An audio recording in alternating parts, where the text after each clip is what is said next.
في شان حبيبه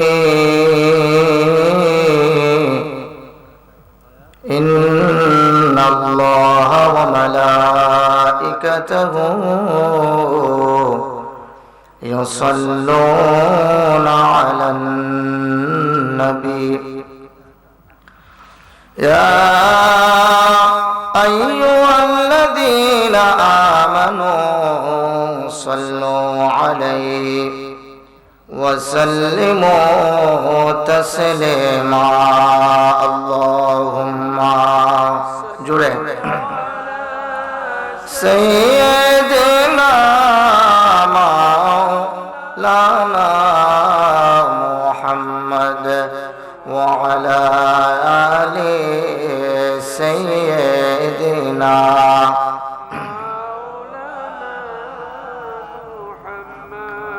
কবর যেদিন ডাকবে আমায় সকাল সন্ধ্যা বেলা ওরে মাগরিবেতে ডুবে যাবে রে।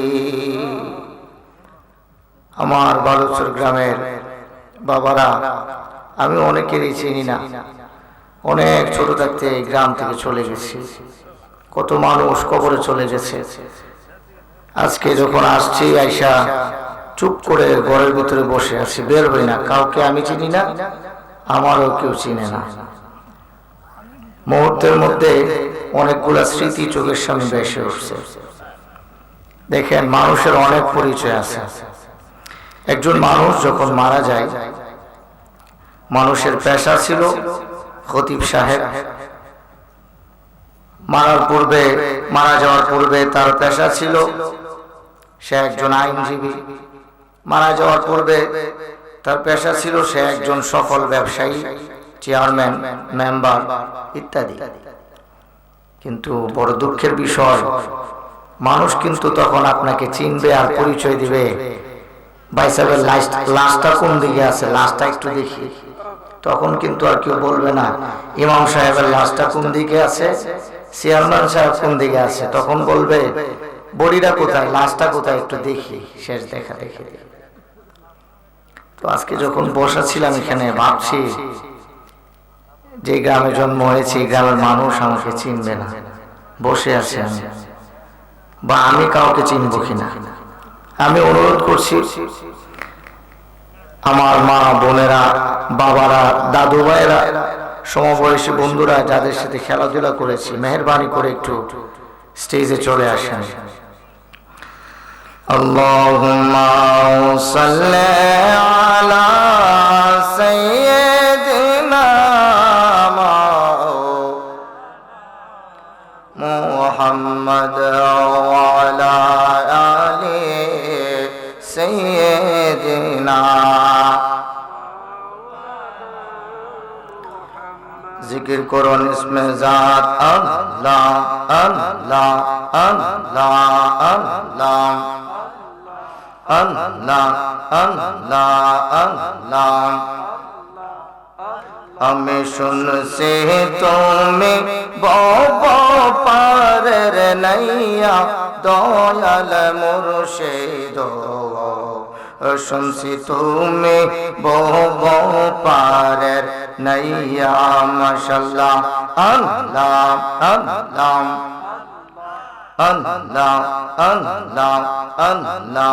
শুনছি তুমি বব পারের নাইয়া দয়াল মুর্শিদ, শুনছি তুমি বব পারের নাইয়া।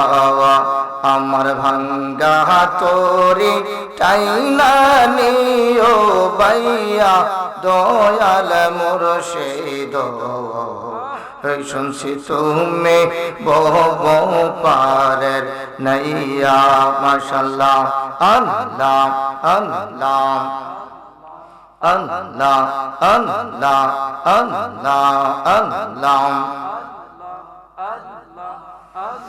লা ইলাহা ইল্লাল্লাহ মুহাম্মাদুর রাসূলুল্লাহ সাল্লাল্লাহু তাআলা আলাইহি ওয়াসাল্লাম। ঐতিহ্যবাহী বালুচর দরবার শরীফ। আমার মামা এখানে আছে। বালুচর দরবার শরীফের অলিকুল শিরোমণি কুতুবুল আকতাব কামেল মুকাম্মেল হযরত শাহ সুফি আলহাজ সৈয়দ মোহাম্মদ আব্দুস সত্তার নকশবন্দি মুজাদ্দিদি ফান্দৌকি রহমতুল্লাহি আলাইহি ও যুগশ্রেষ্ঠ ওলিয়ে কামেল ও মুকাম্মেল হযরত শাহ সুফি মাওলানা আলহাজ আব্দুল কাদির নকশবন্দি মুজাদ্দিদি বাজুকি রহমতুল্লাহি আলাইহি এর স্মরণে পবিত্র ইসালে সওয়াব উপলক্ষে 38তম বালুচরের ঐতিহ্যবাহী সভা 38তম। আমার মনে পড়ে আমার মামা আমারে ডাকতো, তুফাজ্জল একটা গজল গাও তো। আইসা আমি মাহফিলে গজল গাইতাম, আজকে এই স্টেজে বসে আলোচনা করতেছি। আলহামদুলিল্লাহ বলেন না? মামা মনে আছে আপনার? মামা আমারে 5 টাকা দিত গজল গাইলে। আজকে আমার মামা পাশে বসা, আমি আলোচনা করতেছি। যদি দৃশ্য আমার বাবা দেখতো, অবশ্যই দেখতেছেন রুহানি ভাবে, তা আমার বাবা খুব খুশি হইত। আল্লাহর নবী দু জাহানের বাদশা সাইয়্যিদুল মুরসালিন আল্লাহ পাক রব্বুল আলামিন আল্লাহর হাবিবকে অনেক গুণ সিফত আজমত বৈশিষ্ট্য গুণ দান করেছেন। আমার মা বোনেরা কানটা একটু খুলুন, আমার বাবারা একটু গভীর ভাবে খেয়াল করবেন। সময় দিছে 30 মিনিট। লেবু আছে না? লেবু দাওয়াতে গেছে একবার, যাওয়ার পরে লেবু দিছে। এখন লেবুর ধরে এরকম সিফট আছে, লেবুর কোনো রস নাই, সিফে সিফে রস আর বাইর না। যে বেড়া লেবু দিছে এবার জিগা কেউ ভাই সাহেব কি লেবু দিলেন? সিপা দিয়ে রস বার করতে পারি না। সিপা রস বাইর করবেন কেন? না আপনার আগে আরো 30 জনে সিপা গেছে এটাতে। আমি ওয়াজ করবো, আপনারা ওয়াজ উনতে উনতে অলরেডি আপনার শরীরের এনার্জি সব গেছে। কাই তুই আর যেমনি হোক, আমি তো এখানে আসছি দোয়ার জন্য। আমার মামা পাশে বসে আছে, আমার বাবার গান পাচ্ছি আমি, আমার মার রক্ত আমার মামার শরীরে, এটাই আমার দোয়া। এখানে আমার যারা আছে আরো আছে আমার আত্মীয় স্বজন, আমি তো সবারই চিনি না, খালি যারা চিনছি এখানে রব্বানি যারা। আপনারা আমার জন্য দোয়া করবেন। আল্লাহ রাব্বুল আলামিন পবিত্র কালামুল্লাহ শরীফে সূরাতুল মুদ্দাসসির 29 পারা বিসমিল্লাহির রহমানির রহিম লিয়াস্তাইফিনাল্লাযীনা উতুল কিতাবা ওয়া ইয়াজদাদাল্লাযীনা আমানু إيمانا ولا يرتاب الذين أوتوا الكتاب والمؤمنون سبحان الله বলেন। আল্লাহ রাব্বুল আলামিন বলেন লিয়াস্তাইফিনাল্লাযীনা উতুল কিতাব, ওই সমস্ত মানুষ যারা আহলে কিতাব, যাদেরকে কিতাবের জ্ঞান দান করা হয়েছিল। আহলে কিতাবদের ঈমান, বিশ্বাস, আকীদা যেন মজবুত হয়, সুদৃঢ় হয়, পাকাপোক্ত হয়। এই জন্য এরপর আল্লাহ বলেন ওয়ায়াজদাদাল্লাযীনা আমানু ঈমানা। আল্লাহ রাব্বুল আলামিন বলেন এবং যারা বিশ্বাসী ঈমানদার, ওয়ায়াজদাদাল্লাযীনা আমানু, ঈমানদারদের ঈমান যেন বৃদ্ধি পায়, ঈমান যেন প্রসারিত হয়, লম্বা হয়, সুন্দর হয়। ঈমানদার কারা? আল্লাহ রাব্বুল আলামিন বলেন চর্ম চক্ষু বন্ধ করিলে যার কলবের চক্ষুটা খুলে যায়, চর্ম চক্ষু বন্ধ করলে যার হৃদয় থেকে মদিনার নবীর প্রেমের পুষ্প প্রকাশ পায়। আল্লাহ রাব্বুল আলামিন বলেন এই কারণে ইহুদি ও খ্রিস্টানদের কাছ থেকে আল্লাহ রাব্বুল আলামিন প্রতিশ্রুতি নিয়েছেন, ওয়াদা নিয়েছেন, অঙ্গীকার নিয়েছেন। কোরআনুল কারীমে এই প্রসঙ্গে আল্লাহ পাক বলেন, وَإِذْ أَخَذْنَا مِيثَاقَكُمْ وَرَفَعْنَا فَوْقَكُمُ الطُّورَ সুবহানাল্লাহ বলেন। خُذُوا مَا آتَيْنَاكُمْ بِقُوَّةٍ وَاذْكُرُوا مَا فِيهِ لَعَلَّكُمْ تَتَّقُونَ।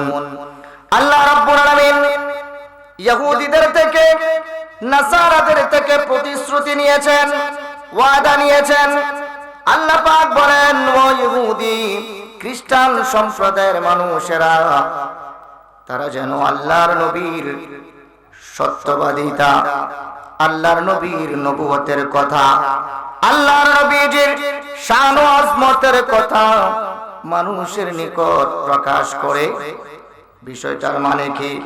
আল্লাহ রাব্বুল আলামিন স্পষ্ট বলে দিয়েছেন, আল্লাহর নবীর ইলমে মারিফত, আল্লাহর নবীর ইলমে শরীয়ত, আল্লাহর নবীর ইলমে হাকিকত, আল্লাহর নবীর ইলমে তরিকত, আল্লাহর নবীর ইলমুস সিফাত, আল্লাহর নবীর ইলমুল আহকাম, আল্লাহর নবীর ইলমুল লিসান, আল্লাহর নবীর ইলমুল গায়ব। শুধু তাই নয়, কোরআনুল কারীমে আল্লাহ পাক ঘোষণা দিয়েছেন, ওয়া রাফা'না লাকা যিকরাক।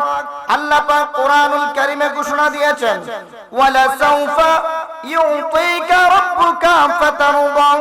এমন ভাবে আল্লাহ পাক নবীর শান আজমতকে যেইভাবে আকাশচুম্বী বুলন্দ করেছেন, বৃদ্ধি করেছেন, আল্লাহ পাক হুঁশিয়ার করেছেন, এই ইহুদি, এই নাসারা, খ্রিস্টান, মুনাফিক, আল্লাহর নবীর দুশমনেরা, নবীর আজমতকে যেন তারা গোপন না করে। এই ব্যাপারে আল্লাহ কোরআনুল কারীমে হুঁশিয়ার করে দিয়েছেন। সুবহানাল্লাহ বলেন। কথাগুলো কেন বলছি? আমার একটা লক্ষ্য আছে, একটা উদ্দেশ্য আছে। বাবা একটু বুঝবেন, আল্লাহ রাব্বুল আলামিন কোরআনুল কারীমে নির্দেশ দিয়েছেন, নবীজির সত্যবাদিতার কথা, নবুয়তের কথা, নবীজির আজমতের কথা যেন মানুষের নিকট প্রকাশ করে গোপন না করে। হযরতে আবু হুরায়রা রাদিয়াল্লাহু তাআলা আনহু এই ব্যাপারে হাদিসে মুবারাকা as-সুনানুত তিরমিজি বাবু মা জাআ ফি কিতমানিল ইলমি অধ্যায়ে বর্ণনা করতেছেন, মান সুইলা আন ইলমি ফাকাতামাহু আলজামাহুল্লাহু বিলিজামি মিনান নারি ইয়াউমাল কিয়ামা। হযরতে আবু হুরায়রা বলেন, মান সুইলা আন ইলমি, মান সুইলা কোন একজন ব্যক্তি জানার জন্য প্রশ্ন করলো, বুঝার জন্য, শিখার জন্য প্রশ্ন করলো, ফাকাতামাহু কার নিকট প্রশ্ন করেছে? জানার জন্য। আন ইলমি জ্ঞানী ব্যক্তির নিকট, আলেমের নিকট জানার জন্য প্রশ্ন করেছে।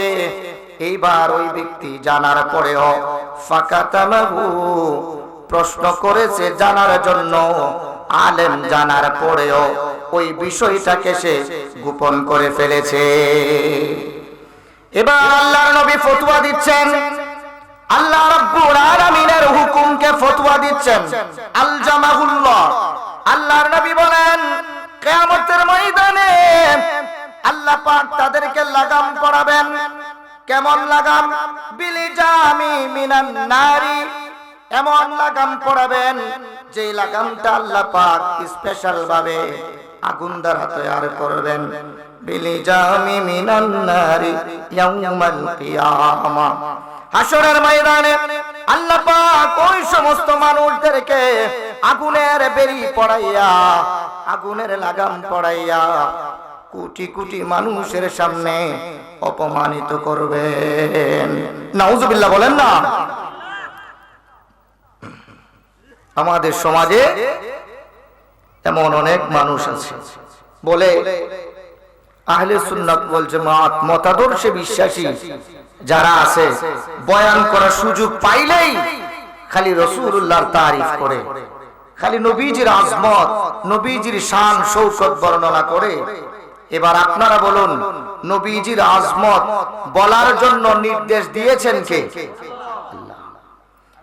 শুধু নির্দেশ দেয় নাই, যদি কেউ কৃপণতা করে বর্ণনা করতে, তাদের ব্যাপারে হুঁশিয়ার করে দিয়েছেন, হাসরের ময়দানে তাদেরকে লাগাম পরিয়ে আল্লাহ পাক লাঞ্ছিত করবেন। এই জন্য আমি যেখানে যাই, এই ইশকে রাসূলের এই শানটা আমি সব জায়গায় পড়ি, আপনারা কি একটু শুনবেন? ওরে রাসূল তুইয়া আল্লাহ পূজো, এই মন্ত্রণাকে দিয়াছে, বলেন না, রাসূল তুইয়া আল্লাহ পূজো, এই মন্ত্রণাকে দিয়াছে। রাসূল খুঁজো কোরআন পড়ো, রাসূল খুঁজো কোরআন পড়ো, কোরআনের পাতায় পাতায় লেখা আছে, আমার রাসূল তুইয়া আল্লাহ পূজো, এই মন্ত্রণাকে দিয়াছে। এ রাসূল তুইয়া আল্লাহ পূজো, এই মন্ত্রণাকে দিয়াছে। তোর দিলের যখন খুলবে কপাট, বুলাম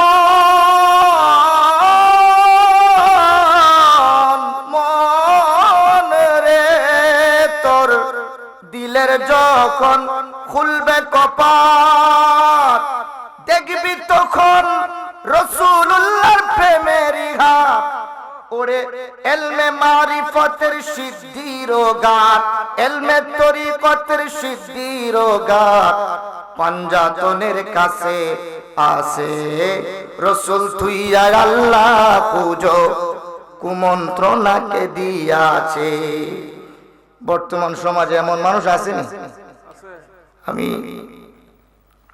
ভোর 4টা বাজে উঠছি, 4টা বাজে উঠার পরে ক্লাস করায়া 4টা বাজে সাড়ে 7:30 থেকে 8:30, 8:30 থেকে 9:30, 2টা ব্যাচ ইংরেজি শেষ করাইলাম। 10টা থেকে 12টা পর্যন্ত ক্লাস নিলাম। ক্লাস নেওয়ার পরে জোহরের নামাজ পড়ে আমি আসছি, 1 মিনিট রেস্ট নাই।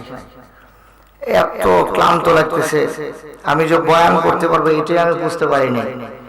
আমি শুধু আসছি দোয়ার জন্য, গলাটা ভেঙে গেছে আমার। আপনারা কি আলোচনা যে শুনছেন, ভিতর থেকে কি দোয়া আসবো না আমার জন্য?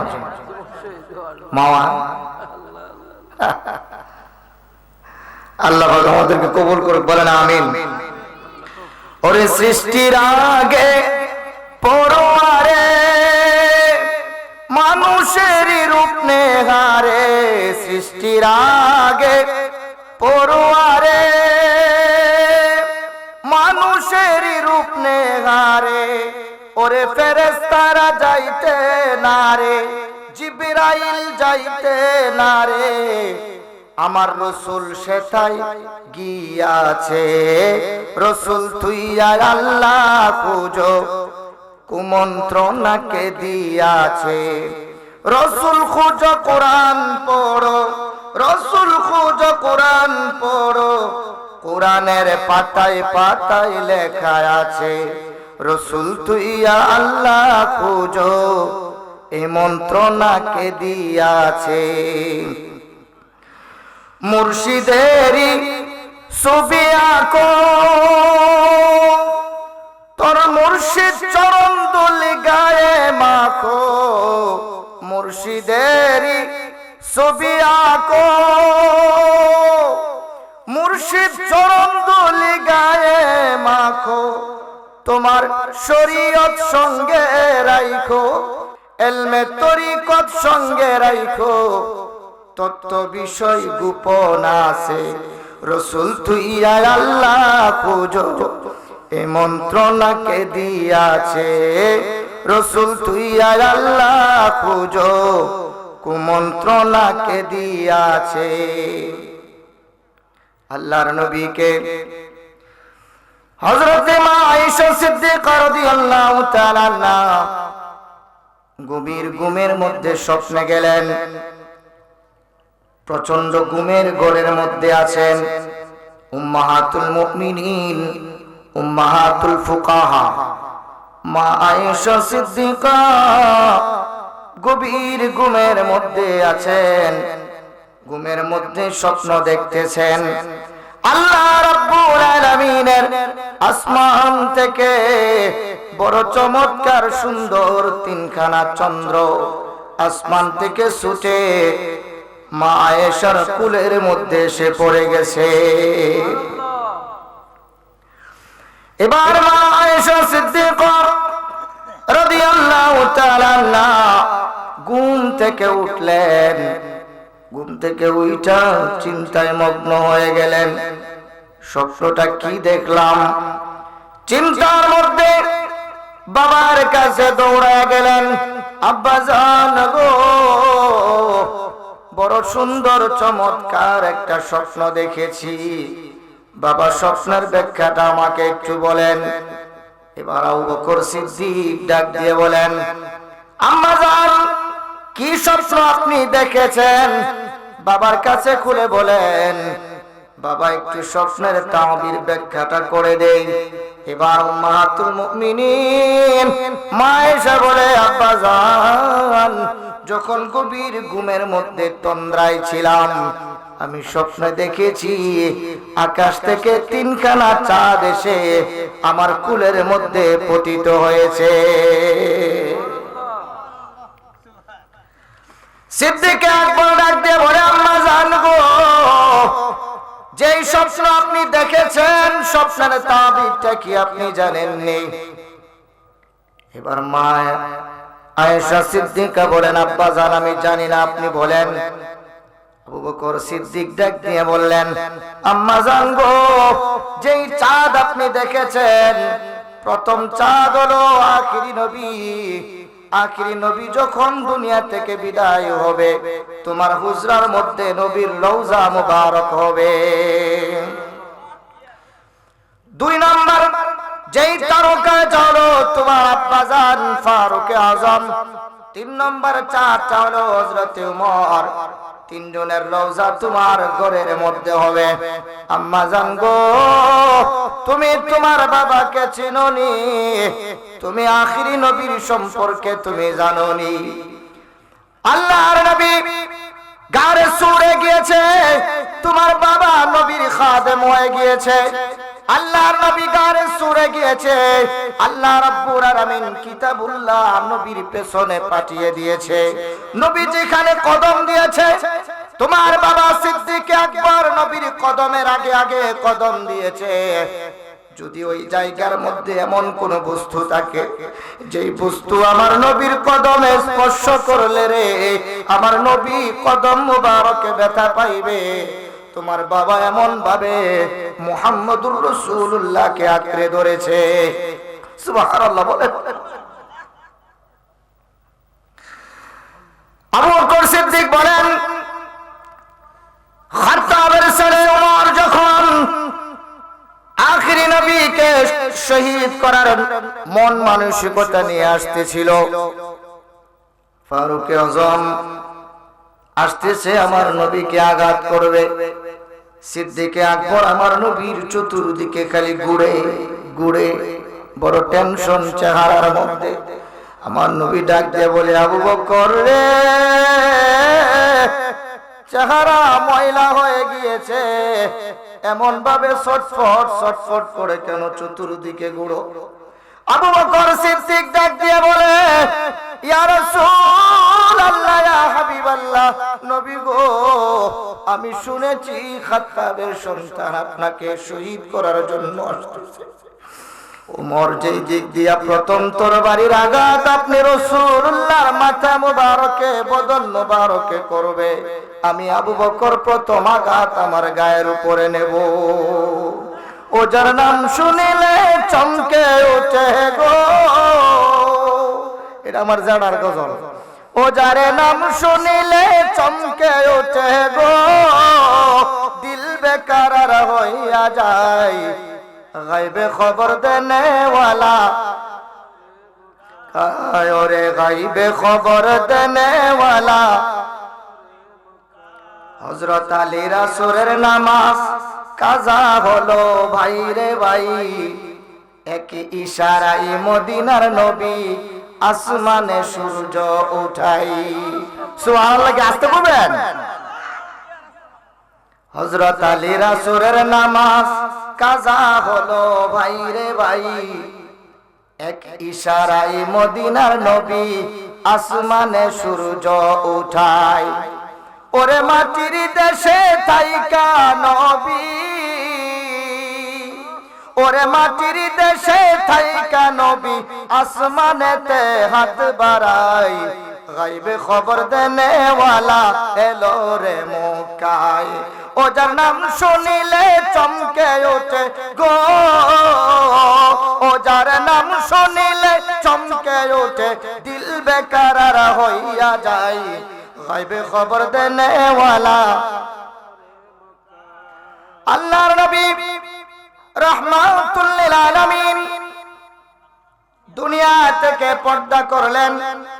মা আয়েশা সিদ্দিকা রাদিয়াল্লাহু তাআলা আনহা হাদিসে মুবারাকা বর্ণনা করেন, আল্লাহর নবীজির জামাতা পৃথিবীর একমাত্র মানব যিনি খাবরায়ে কাবার ভিতরে জন্মগ্রহণ করেছেন, পৃথিবীর একমাত্র মা যার নেফাসের রক্ত বের হয় নাই, পৃথিবীর একমাত্র বালক জন্মের পরে যে নাপাক হয় নাই, মাওলা আলী কাররামাল্লাহু ওয়াজহাহুল কারীম, হযরতে আলী রাদিয়াল্লাহু তাআলা আনহু এবং হযরতে আব্বাস রাদিয়াল্লাহু তাআলা আনহু, 3 নম্বরে হযরতে ফজল ইবনে আব্বাস, 4র্থ নম্বরে নবীজির আশ্রিত খাদেম হযরতে সালেহ রাদিয়াল্লাহু তাআলা আনহু, 4 জন মিলে আল্লাহর নবীজির নূরানি বদন মুবারককে রওজা মুবারকে নামানোর জন্য কুলে উঠাইলেন।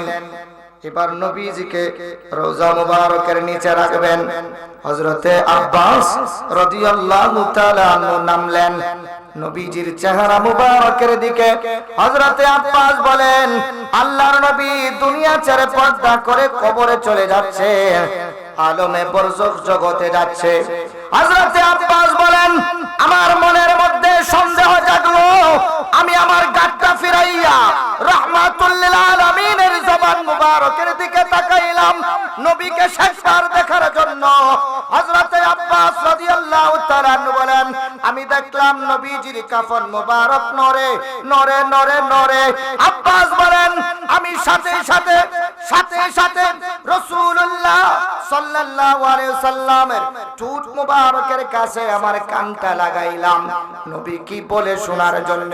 হযরতে আব্বাস বলে, আমি শুনছি নবী নবার জবান দিয়ে বলতেছে, রব্বি হাবলি উম্মতি, রব্বি হাবলি উম্মতি।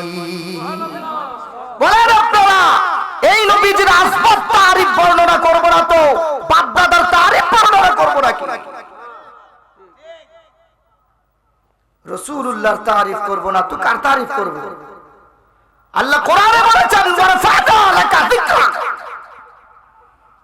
রাইসুল মুফাসসিরিন আব্দুল্লাহ ইবনে আব্বাসকে প্রশ্ন করা হয়েছে, ওয়ারাফা'না লাকা যিকরাক এর তাফসীর করেন।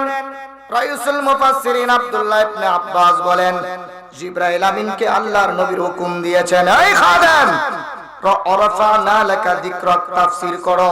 এবার জিবরাইল আমিন বলে, ইয়া রাসূলুল্লাহ, ইয়া হাবিবাল্লাহ, জমিন থেকে প্রথম আসমান 500 বছরের রাস্তা, প্রথম আসমানের পুরুত্ব 500 বছরের রাস্তা।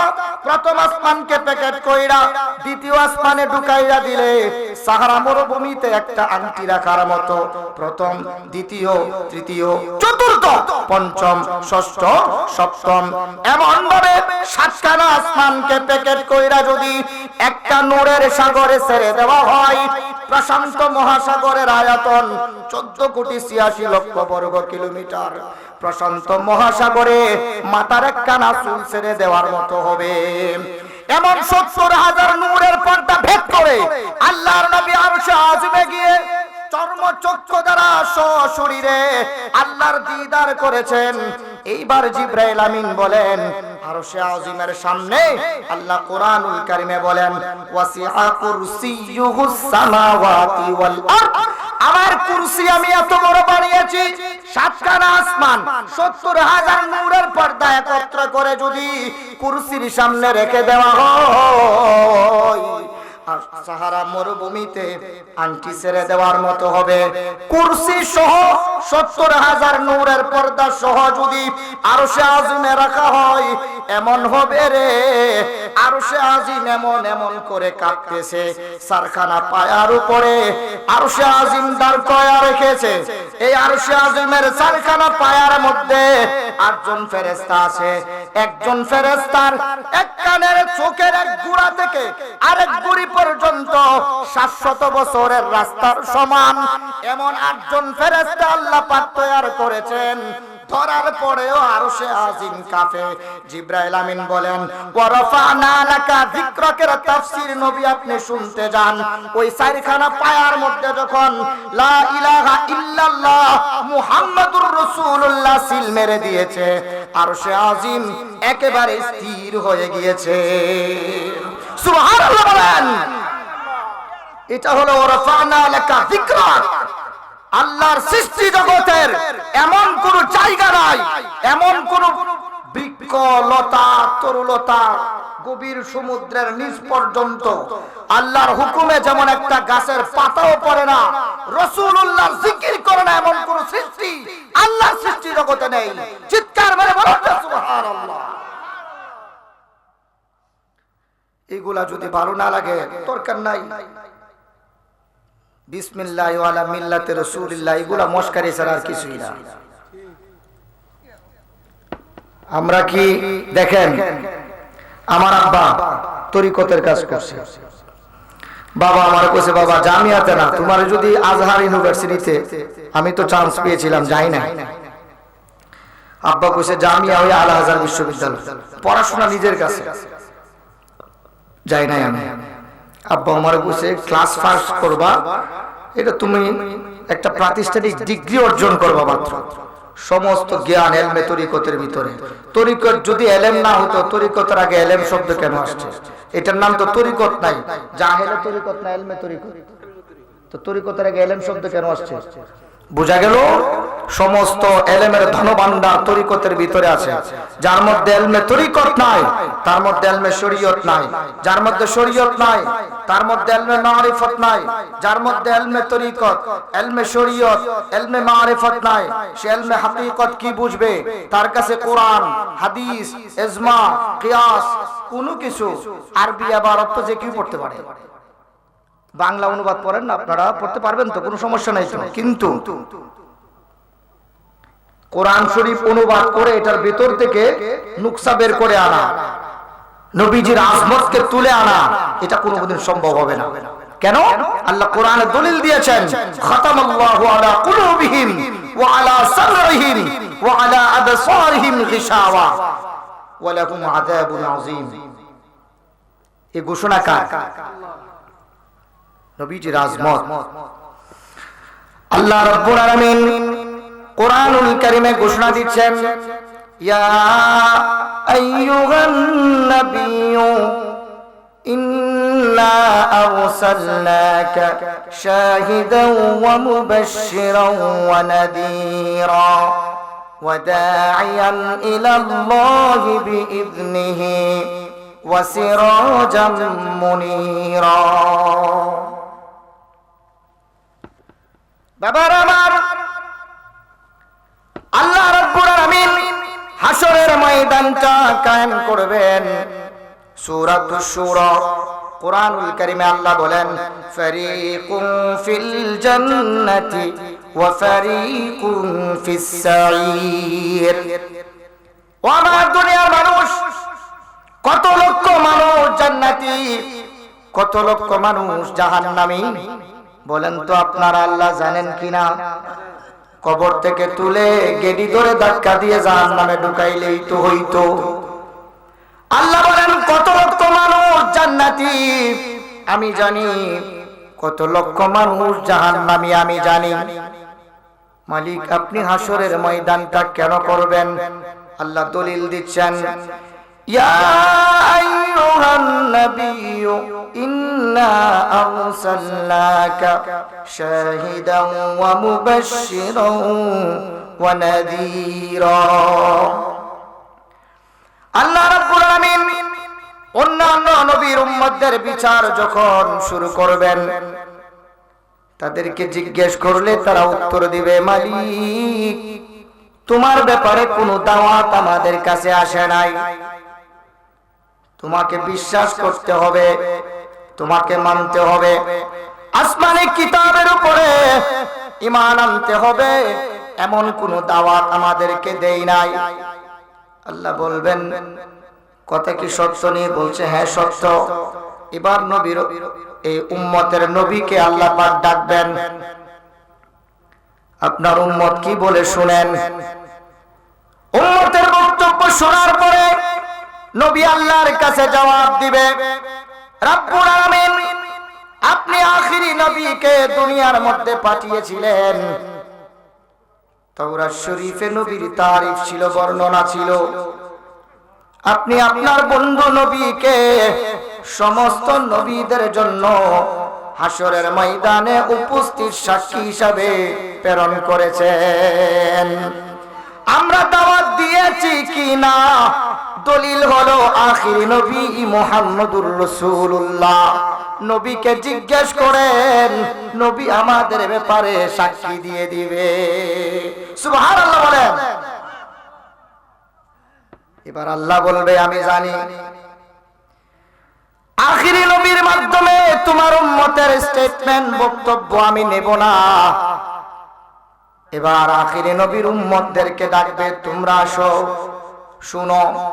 এবার নবীর উম্মত মুমিন বান্দাগণ জবাব দিবে, রব্বুল আলামিন কোরআনুল কারীমে আমরা পড়েছি, কোরআন আমাদের কাছে এসেছিল। কোরআনে দুনিয়ার সৃষ্টির শুরু থেকে শেষ পর্যন্ত সমস্ত আহকাম বর্ণিত হয়েছে। সমস্ত নবীগণ তাদের উম্মতকে দাওয়াত দিয়েছে, তাদের কলব নবীর দাওয়াতে আলোকিত হয় নাই। আল্লাহর নবী কোরআনুল কারীমে বলেন, ইন্না আরসালনাকা শাহিদান ওয়া মুবাশশিরান ওয়া নাযীরা। ওই সমস্ত অবাধ্যকারী অমান্যকারী নবীর উম্মতদের জন্য নবী হবেন সাক্ষ্য।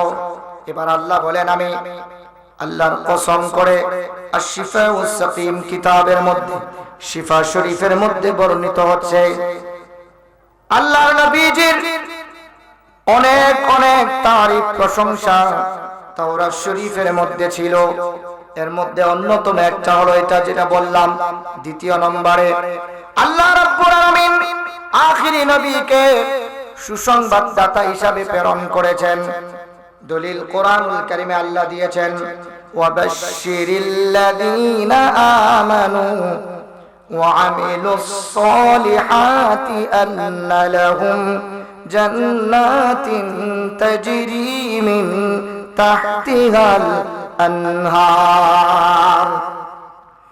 আল্লাহর নবী বলেন, অনুগত বাধ্যগত আমার যত উম্মত আছে, যাদের কাছে আমার দাওয়াত গিয়েছে, অন্যান্য নবীদের দাওয়াত যাদের কাছে গিয়েছে, দাওয়াত যাওয়া মাত্র যারা আল্লাহর দাওয়াত গ্রহণ করেছে, ওই সমস্ত উম্মতদের জন্য সুসংবাদ জান্নাতের। এবং যারা নবীর দাওয়াত অস্বীকার করেছে, অমান্য করেছে, আল্লাহ রাব্বুল আলামিন তাদের ব্যাপারে ঘোষণা দিয়েছেন, ফাবাশশিরহুম বিআযাবিন আলীম। তাদের জন্য জাহান্নামের সুসংবাদ। হাসরের ময়দানে এক এক করে আমাদের নবীজির আজমত আল্লাহ পাক প্রকাশ করবেন। শুধু তাই নয়, আল্লাহ রাব্বুল আলামিন কিছু উসুল করে দিয়েছেন, বিধান তৈরি করে দিয়েছেন। রাহমাতুল লিল আলামিন যতক্ষণ পর্যন্ত জান্নাতে কদম না দিবে, আল্লাহ বলেন, বন্ধু গো আপনার নূরানি কদম মুবারক যতক্ষণ পর্যন্ত জান্নাতের চৌকাঠে না দিবেন, আমার সৃষ্টির সমস্ত নবীর জন্য জান্নাতে কদম দেওয়া আমি হারাম করে দিয়েছি। এই মর্যাদা শুধু আমাদের নবীকে আল্লাহ দিয়েছেন। সুবহানাল্লাহ বলেন। আল্লাহ বলেন, বন্ধুগণ, আপনার উম্মত যতক্ষণ পর্যন্ত জান্নাতের মধ্যে কদম না দিবে, আমার সমস্ত নবীর উম্মতদেরকে জান্নাতে কদম দেওয়া আমি হারাম করে দিয়েছি। বলেন তো দেখি, মর্যাদা কে দিছে? আল্লাহ। এখন দুনিয়ার মধ্যে যে সমস্ত আলেম, পীর, ফকির, জেনারেল শিক্ষিত হোক, ইংরেজি শিক্ষিত হোক, কোনো সমস্যা নেই, দেয়ার ইজ নো প্রবলেম। কিন্তু এক জায়গায় খুব সতর্ক থাকবেন, দুনিয়াতে যেই ব্যক্তি কাজ করার আগে আল্লাহর নবীকে স্মরণ করে, রূহকে প্রশ্ন করা হয়েছে, আল্লাহ পাক প্রশ্ন করেছেন, ইয়াসআলুনাকা আনির রূহ, ওই রূহ তুই কি? আল্লাহ পাক প্রশ্ন করেছেন। এবার রূহ জবাব দেয়, কুলির রূহু মিন আমরিল্লাহ। এবার রূহ জবাব দেয়, মালিক আমি হলাম আপনার হুকুম, আপনি হুকুম দিলে আমি ভিতরে ঢুকি, হুকুম দিলে আমি ভিতর থেকে বাহিরে যাই। এবার আল্লাহ বলেন, হাসরের ময়দানে পুলসিরাতের পুল নিচ থেকে উপরে উঠতে 500 বছরের রাস্তা, পুলসিরাতের পুল সমতল অবস্থায় আরো 500 বছরের রাস্তা, নিচে নামতে হবে আরো 500 বছরের রাস্তা। বাবা আমার খুব সহজ মনে হয় না? ওই পুলসিরাতে আল্লাহর নবীর কিছু কিছু উম্মত ঝুলে থাকবে, জাহান্নামে পড়বে না। ঝুলবে তো ঝুলবে, ঝুলে থাকবে, জাহান্নামে পড়বে না। নবী বলবে, যাদের জীবনে দুরূদ শরীফের আমল বেশি, আমার ওই উম্মত জাহান্নাম স্পর্শ করতে পারবে না। বলেন তো দেখি, এই আজমত দিয়েছেন কে? যদি কোনো মানুষ নিঃশ্বাস বের করে, নিঃশ্বাস বাহির করার সময় স্মরণ করেছে আল্লাহ, আল্লাহ বলে, বান্দারে নিঃশ্বাস বাহির করেছো আল্লাহ নাম নিয়ে, নিঃশ্বাসটা ভিতরে ঢুকাইবা মুহাম্মাদুর রাসূলুল্লাহর নাম নিয়ে। সুবহানাল্লাহ বলেন না? এই রূহ যখন আজরাইল কবজ করার জন্য আসবে, দেখেন আল্লাহর হাবিবের কাছে জিবরাইল আমিন এসেছে। হাদিসে জিবরাইল নামে একটা অধ্যায় আছে, মামা পড়েছে হাদিসে জিবরাইল। এটা নিয়ে বহু বিতর্ক। জিবরাইল আমিনকে নবীজির খাদেম বানাইতে চায়। লা হাওলা ওয়ালা কুওয়াতা ইল্লা বিল্লাহিল আলিয়্যিল আযীম। মনে রাখবেন, সারা জীবন জিবরাইল আমিনকে আল্লাহ পাক তৈরি করেছিল নবীজির সময়সীমা পর্যন্ত। নবীজি যখন দুনিয়াতে আসছে, জিবরাইল আমিন, নবীজি 63 বছর হায়াত শেষ, জিবরাইল আমিন দুনিয়াতে আসা হারাম। নবীজি চলে গেছে, জিবরাইল আমিন পৃথিবীতে আসা কি হয়ে গেছে? এবার আপনারা বলেন তো, যুক্তি কি আসে? জিবরাইল আমিন খেদমতটা কার জন্য? রাসূলুল্লাহর জন্য। জিবরাইল আমিন সপ্তম আসমান, যেটা সিদরাতুল মুনতাহা, সিদরাত শব্দের অর্থ হলো গাছ, এটা একটা বড়ই গাছের নাম, সিদরাতুল মুনতাহা। মুনতাহা মানে একক, এটা ফার্সি শব্দ। তাহলে সিদরাতুল মুনতাহা এটা ষষ্ঠ আসমানে শুরু হয়েছে, এটা সপ্তম আসমানে এটার মাথা। জিবরাইল আমিন ওইখান থেকে আল্লাহ পাক বাণী দেয়, ওহী দেয়, ওইখান থেকে কোরআন শরীফ নিয়ে আল্লাহর হাবিবের হুজরা মুবারকে জিবরাইল আমিন আসে। এভাবে জিবরাইল আমিন আসা যাওয়া করে। একদিন আল্লাহর নবী কাছে জিবরাইল আমিন ওহী নিয়ে আসছে। আয়েশা, জিবরাইল আমিন বলতেছে, ইয়া রাসূলুল্লাহ, আল্লাহ পাক আপনাকে সালাম দিয়েছেন আর কোরআন শরীফ পাঠিয়েছেন। বলো কোরআন শরীফ কি পাঠিয়েছে? এবার জিবরাইল আমিন তেলাওয়াত করেন, বিসমিল্লাহির রহমানির রহিম, কাফ হা ইয়া আইন صاد আল্লাহর নবী নূরানী, পৃথিবীর শ্রেষ্ঠ নূরানী, যে ঠোঁট মুবারক লাজওয়াব লামিসাল, এত সুন্দর নূরানী ঠোঁট মুবারক দিয়ে নবীজি একটু মুস্কে আসি দিলেন। জিবরাইল আমিন বলেন, ইয়া রাসূলুল্লাহ, ওহীটা আনছে কে? তুমি নিয়ে আসছো। আমি ওহী আনি, দেই কে? আল্লাহ। দেখেন ইয়া রাসূলুল্লাহ, ওহী কি দেয় আমি পড়িও না, বুঝিও না, যিনি দেয় ওনারও দেখি না। নবীজি বলে, জিবরাইল কি বলতেছ একটু বলো তো দেখি। যিনি আমার ওহী দেয়, যার কাছে নিয়ে আসি ওনারা তো দেখি, যিনি ওহী দেয় ওনারা তো দেখি না, সপ্তম আসমানের উপরে যাইতেও পারি না, আমি একটু আল্লাহকে দেখতে চাই। সুবহানাল্লাহ বলবেন না? এবার জিবরাইল আমিন আল্লাহ নবীর কাছে আবদার করেছে, ইয়া রাসূলুল্লাহ, ইয়া হাবিবাল্লাহ, সপ্তম আসমানে নবী আমার আল্লাহ ওহী দেয়, আমি আপনার কদমে নিয়ে আসি। মালিককে কোনদিন কপালের চক্ষু দ্বারা দেখি নাই। ইয়া রাসূলুল্লাহ, ইয়া হাবিবাল্লাহ, নবী গো আপনার কদমে আরজি জানাই, আমাকে একবার আল্লাহ দেখার সুযোগ করে দেন। জিবরাইল আমিন কো আল্লাহ দেখবা? ঠিক আছে, যাও উপরে।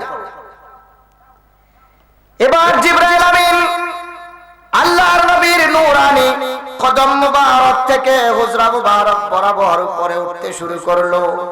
যা তো যা, এবার যাচ্ছে জিবরাইল এমন এক জায়গায় জিবরাইল গিয়েছে, নাই নাই মানে নাই, কিছুই নাই। জিবরাইল আমিন ওই জায়গার মধ্যে গিয়ে দেখে মদিনার নবীকে যেখানে রেখে আসছে রে, ওই জায়গার মধ্যেও মদিনার নবী বসা। জিবরাইল আমিন দৌড়ায় নবীর কদমে আসছে, ইয়া রাসূলুল্লাহ, ইয়া হাবিবাল্লাহ, নবী গো আল্লাহ দেখার জন্য আপনার হুজরা থেকে উপরের দিকে গিয়েছিলাম, যে নবীকে মদিনায় রেখে গিয়েছি ওই নবী তো ওইখানেও দেখা যায়। এবার আল্লাহর নবী বলে, জিবরাইল চিনলা না তোমার নবীকে? তোমার নবীর চেহারা মুবারক কেন একটু দেখো। আল্লাহর নবী বলেন, মান রাআনি ফাকাদ রাআল হক, যেই ব্যক্তি মুহাব্বতের সূরতে তাজিম ভক্তি নিয়ে সুনজরে তোমার রাসূলকে একবার দেখবে, মনে রাখো তার আল্লাহ দেখা হয়ে গিয়েছে। সুবহানাল্লাহ বলেন না? আমি যখন বাজারে নামছি, বাদল চেয়ারম্যান আছে না মামা, সিয়ারতে ফালতা খালি গেছে, রিপন কে কইতাছে দেন যে সিনেননি করে, আমার ভিতর তো সিপ দাও হয়ে গেছে গা। আমি যখন দেখছি ইউসুফ ভাই বসে, তো সন্তান বাবার চেহারার কিছুটা ফেস আসে না? আমারও অনেকে দেখে আব্বার মতো দেখা যায়।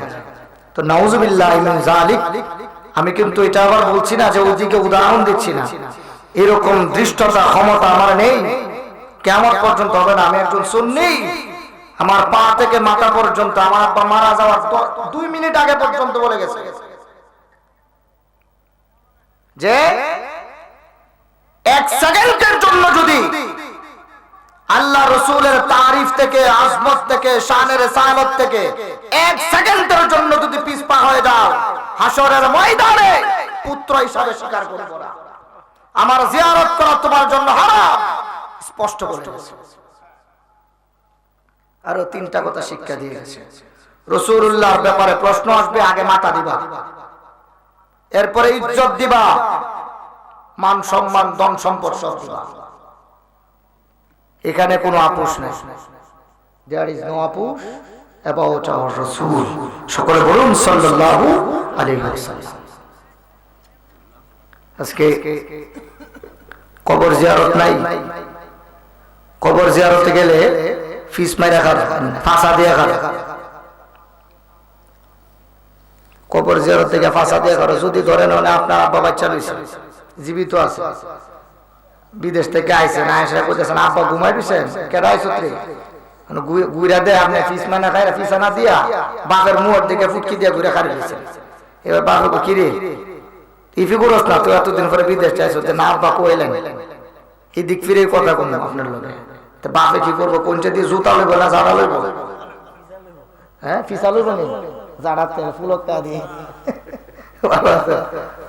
ঝাড়া লইব না জুতা লইব না জুতা লইয়া দিব না। বেয়াদবের বাচ্চা বাপের সামনে দাঁড়াইতেছি নস্তা আর বড় বাইরে ডাক দিবে হ্যাঁ সগ মানায় না সগমের নিচে ফালা হ্যাঁ ফাড়া ইচ্ছা উনি আমার ফিস মারে মারা গেলে আমার কি দেখবো? দেখেন কবরের যে অধ্যায় আছে হাদিসে রাসূল সাল্লাল্লাহু আলাইহি সাল্লাম মানুষ যখন হাঁটে মুড়া আর পায়ের জুতার একটা আওয়াজ আছে না? মৃত ব্যক্তি ওই পা এবং মুড়ার যে জুতার শব্দ এটা পর্যন্ত আমার কথা শুনতে আপনাদের মাঝে মধ্যে বুঝতেছেন না, এর চাইতে লক্ষ কোটি গুণ স্পষ্ট ভাবে আল্লাহ পাক এত প্রচুর ক্ষমতা দিয়ে দেয়। এবার বলেন তো দেখি আপনি কবরে যে ফিস মারছেন এটা মনে দেয় না? মানুষ এগুলো হলো বেয়াদবির লক্ষণ। আজকে এই জিনিসগুলা নাই কেন? এগুলা হচ্ছে কেন? তরিকত নাই, পীর নাই। আপনি যেখানেই থাকেন আপনি পীরের দরবারে যাবেন, উস্তাদের কাছে ছাত্র যখন যায় অটোমেটিক তার মাথা নিচু হয়ে যায় উস্তাদ। আর যে সারা জীবন উস্তাদরে বাড়ি দিলে ব্যাপ ধরে নিছে, আমরা এরকম ছাত্র দেখছি। আলহামদুলিল্লাহ আমরা একটা পর্যায়ে চলে আসছি, আমাদের সাথে অনেক ছাত্র আছে উস্তাদে বাড়ি দিলে বকছে, এরা এখন ব্যান গাড়ি চালায়। আর আমাদেরকে আমার যখন মারছিল হিফজের সময় মামা আমার এই ডাইন একটা অবস্থ বানাইছিল এবার যেহেতু আব্বার ছাত্র, আমি আব্বারে ফোন দিয়া কইছি আব্বা হুজুর আমার মারছে, আমি মাদ্রাসা থেকে আসলাম। আমার আব্বা আমার উত্তর দিছে তুমি আইবা ঠিক হই কিন্তু তোমার ডেড বডি আইবে, জীবিত অবস্থায় আইতে পারবে না। তখন আমি আম্মারে ফোন দিয়ে অভিযোগ দিছি, এগুলাকে পারিবারিক গল্প করতেছি না, এগুলা আমি একটা প্রসঙ্গে উদাহরণ দিচ্ছি। আম্মারে বসে ফোন দিয়ে আব্বা আমারা দেখতে পারে না, বাকি সাইড বাইরে বেশি আদর করে ফোন কাটটা দিছে। এরপর থেকে আর কোনোদিন হুজুর আমার মারছে না। হাফেজ যেদিন বাড়িতে গেছি দিন আব্বা আমার বসে যে যারা যেদিন তুমি বিচার দিছিলা তোমার এক উত্তর দিছি, আর ফোন দিয়া তোমার হুজুরে আমি কইছি আবার মন চাইলে মাইরো, তোমার ছাত্র আমার কোনো বাধা নাই, বাড়ি দেওয়ার আগে মনে করো তোমার উস্তাদের ছেলে, আর কিছু কইছি না। আর কোন সময় আমার মারছে না, পড়া না পারলে শাস্তি ফেলাই দিছে, 2 দিন 3 দিন মতো বাইরে রাখছে, বাইরে খাইয়ে থাকছে আর মারে নাই। আজকে দেখেন পাওয়ার থেকে মাথা পর্যন্ত যা আছে সব আব্বা বাবার দেওয়া। মারা যাওয়ার আগে কইছে আমার সাইড ছেলেরে আমি টাকা দিই, এগুলা তাদের পড়াশোনার জন্য দিই, তোমারে যা দিই এগুলো আমি ওই ইনভেস্ট করি ব্যাংকে রাখতেছি, এগুলো আমি পাম না, মারা গেলে জিয়ারত করি। আমি আমার মনে হয় বাংলাদেশে একমাত্র সন্তান যে বাবার মারা যাওয়ার পরে 2 রমজান বাবার মাথার কাছে বসে 30 খতম কোরআন শরীফ পড়ছি। গত রমজানে 15 খতম কোরআন শরীফ পড়ছি, তারাবিও পড়াইছি আব্বার কাছে বসে বসে গুরুস্থানে। আমি আসি নাই, খালি মনে হয়েছে আব্বার কথাটা কানের মধ্যে, মারা গেলে আমার জিয়ারত করো, মারা গেলে আমার জিয়ারত করো। জিয়ারত করার আগে যাওয়ার পরেই প্রথমে একটা নাতে রাসূল পড়বা, রাসূলুল্লাহকে সালাম দিবা। তোমার বাবা জীবনে কোনোদিন 1 সেকেন্ডের জন্য আল্লাহর হাবিবের শান ও আজমতের ব্যাপারে আপোষ করে নাই, জীবনে কোনোদিন করে নাই। ধন সম্পদ মান ইজ্জত সবকিছু ছেড়ে দিয়েছি, কিন্তু রাসূলুল্লাহর তারিফ রাসূলুল্লাহর মুহাব্বত কোনোদিন হৃদয় থেকে 1 সেকেন্ডের জন্য ছাড়ি নাই। আমরা এই জন্য বলি আমি যেখানে যাই, আমি আজকে এটা আমার জন্মভূমি থেকে আমি এইভাবে ওয়াজ করতেছি, এটা আমার গ্রাম, আমি এখানে জন্ম হয়েছি, এই জন্য আমি এইভাবে কথা বলছি। এই গ্রামের প্রত্যেকটা সন্তান পা থেকে মাথা পর্যন্ত ইলমে তরিকতের পাবন্দি থাকতে হবে। প্রত্যেকটা সন্তান আশিকে রাসূল হতে হবে। আশিকে রাসূলের চেহারা যে দর্শন করবে সগীরা গুনাহ চলে যাবে। আপনি সন্তানকে কি শিক্ষা দিবেন? নামাজের শিক্ষা দিবেন? আরে নামাজ তো শয়তানেও পড়ছে, শয়তান যখন আরশে আজিমে ইবলিস লেখা দেখছিল, প্রথম আল্লাহকে প্রশ্ন করছে ইবলিস কে? এবার আল্লাহ বলছে ইবলিস ফেরেশতাদের মধ্য থেকে একটা বেয়াদব আছে যাকে সর্দার বানানো হয়েছে। বলছে ইবলিসের ব্যাপারে কি? ইবলিস লানত পাবে ইত্যাদি ইত্যাদি। এবার শয়তান বলছে এর একটা বিচার হওয়া দরকার। বলছে কি করা উচিত তুমি বলো তো? এর লানত দিয়া অভিশাপ দিয়া পৃথিবীতে নামায় দেওয়া দরকার, এই নিয়ামত থেকে বঞ্চিত করা দরকার। আল্লাহ বলছে এটা লেখা তোমার পকেটে তুমি রেখে দাও, কাজ হইবে। এবার শয়তান আল্লাহর কাছে এক সেজদা দিয়েছে 1000 বছর। কত বছর? তো সেজদা আল্লাহ শুকরিয়া আদায় হিসাবে দিছে। শয়তানকে যখন বাইর করে দিয়ে শয়তান প্রথম যে যুক্তি আল্লাহকে দিছে, এত সেজদা তোমারে দিলাম কি কোনো মূল্য নাই? আল্লাহ কো আছে তো, কো থাকলে কি দিলা আমারে, কি চাস কো, যা চাইবি দিয়ে দিব আমি। এবার শয়তানের আবদার সব পুরা করে আইছে। আপনারা বলেন তো দেখি শয়তান কি সেজদা দেয় নাই? দিছে। শয়তানের হৃদয়ে আল্লাহর হাবিব রাহমাতুল লিল আলামিনকে আদম সৃষ্টির লক্ষ কোটি বছর পূর্বে নবীর নূরে মুহাম্মদীকে আল্লাহ পাক তৈরি করেছেন। আদম আলাইহিস সালাতু ওয়াস সালামের ডেড বডি তৈরি করে 1000 বছর পর্যন্ত মূর্তি বানায় রেখেছেন। এইবার আল্লাহ রাব্বুল আলামিন সমস্ত ফেরেশতাদেরকে নির্দেশ দিলেন, ওয়া ইয কুলনা লিল মালাইকাতি ইসজুদু লিআদামা ফাসাজাদু ইল্লা ইবলিস। আল্লাহ পাক হুকুম দেওয়া মাত্রই সমস্ত ফেরেশতারা লুটাইয়া পড়ে সিজদা দিল। এবার শয়তান কিন্তু সিজদা দেয় নাই। শয়তানকে জিজ্ঞেস করেছে কোন বিষয়টা তোমাকে সিজদা দেওয়া থেকে ফিরিয়ে দিয়েছে? শয়তান যুক্তি দিয়েছে অনেকগুলা। এবার আল্লাহ বলে এই খবিস, এক আমার হুকুম অমান্য করছিস, দুই আমি আদমকে সিজদা দিতে বলি নাই রে। শায়খ ওলিউল্লাহ মুহাদ্দিস দেহলভী তার জীবনের বিখ্যাত কিতাব মাদারিজুন নবুওয়াতের মধ্যে উল্লেখ করেন আদম আলাইহিস সালাতু ওয়াস সালামকে যেই সিজদা দেওয়ার কথা বলেছিল, আদম নবীর সিনার ভিতরে আল্লাহ পাক নূরে মুহাম্মদী ঢুকিয়ে দিয়েছিল। আদমকে সিজদা দেওয়ার জন্য বলে নাই, নূরে মুহাম্মদীকে সিজদা দেওয়ার জন্য বলেছিল। সুবহানাল্লাহ বলে। শয়তান তুই তো আদম আলাইহিস সালাতু ওয়াস সালামকে সিজদা দিয়ে বেয়াদবি করছ না। আদমের ভিতরে কি ছিল? নূরে মুহাম্মদী ছিল। বেয়াদবি করেছিস নূরে মুহাম্মদীর সাথে। এজন্য খুব খেয়াল রাখতে হবে। পীরের দরবারে বেয়াদবি চলে না। আমি তো বহু দেখছি জবান বন্ধ হয়ে যায়। পীরের দরবারে উগ্রতা চলে না, পীরের দরবারে অধৈর্যতা চলে না, পীরের দরবারে কোন ধরনের অশৃঙ্খলতা চলে না, পীরের দরবারে জবানের বেফাহশা কথা চলে না, পীরের দরবারে বদনাম চলে না।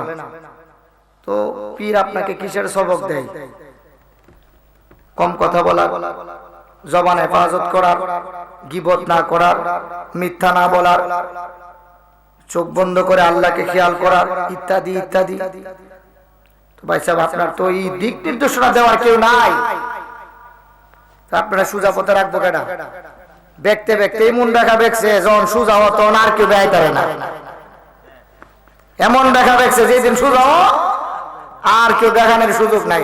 এরপরে খালি সুজা হই করে, জীবনের সুজা করে, একদম হাসরের ময়দানে সুজা করে। আল্লাহ পাক যেন আমাদেরকে এই সমস্ত জাহেলদের থেকে হেফাজত করে বলেন আমিন। দ্বিতীয় কথা হলো, আপনারা এখানে যারা এসেছেন আপনাদের প্রত্যেকের ঘরে সন্তান আছে। আপনাদের সন্তানদেরকে আপনারা শিক্ষা দিচ্ছেন। আমি এটাতে আপত্তি করি না যে ছেলে কলেজে পড়ে, কোনো সমস্যা নেই। ছেলে হাই স্কুলে পড়ছে, কোনো সমস্যা নাই। ইউনিভার্সিটিতে পড়ে আরো বেশি ভালো। কিন্তু খেয়াল রাখবেন, এখন জানাজার নামাজের পরে সূরা ফাতিহা পড়ে ভালো চলাইছে না? জানাজার নামাজের পরে সূরা ফাতিহা, জানাজার নামাজের মধ্যে নামাজ শেষ দোয়া করে না, আমারে আটকাই দিছে অ্যাডভোকেট। জানাজায় পড়ছি, আমারে কইতেছে কানাকানে ডাক্কা যে ওই দারুল উলুম মাদ্রাসার ভিতরে জানাজা হইতাছে, যে লোকটা মারা গেছে ইনি আজমির শরীফের মুরিদ। আমারে বলছে হুজুর আপনি জানাজা পড়বেন, জানাজার পরে দোয়া করবেন না। হুজুর আসছে, আপনি ঘোষণা দেন, ঘোষণা দেন, ঘোষণা দেন না, সমস্যা নেই তো, ঘোষণা দেন। নারায়ে তাকবীর, আল্লাহু আকবার, নারায়ে রিসালাত, সিলসিলায়ে উসমানিয়া, বালুচর দরবার শরীফ, হযরত মাওলানা আব্দুল ওয়াদুদ